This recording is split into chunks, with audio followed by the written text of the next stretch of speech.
ஹெல்த்தியான ரெசிபி ஏதாச்சும் ட்ரை பண்ண நினச்சிங்கன்னா இது ஒரு சூப்பர் ஈஸி ஹெல்த்தி ரெசிபிங்க.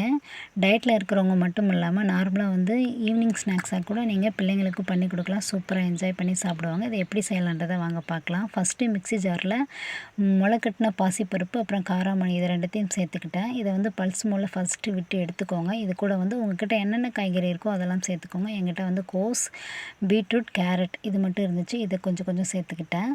இது கூட காரத்துக்கு 2 பச்சை மிளகா சேர்த்துருக்கேன்.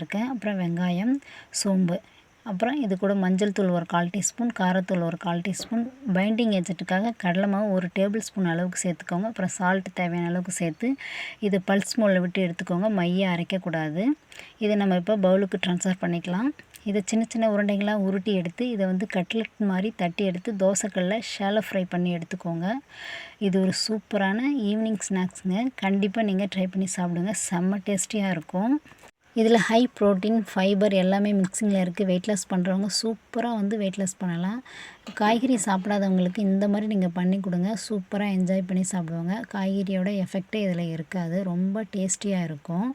கண்டிப்பாக இதை நீங்கள் ட்ரை பண்ணி பார்த்துட்டு எப்படி இருக்குன்றதை எனக்கு ஃபீட்பேக் கொடுங்க. இந்த மாதிரி ரெசிபிஸ் உங்களுக்கு வேணும்னா சேனலை மறக்காமல் ஃபாலோ பண்ணிக்கோங்க. உங்களை நான் வேற ஒரு இன்ட்ரெஸ்டிங்கான வீடியோஸில் சந்திக்கிறேன். அது வரைக்கும் டாட்டா, பை பை ஃப்ரெண்ட்ஸ்.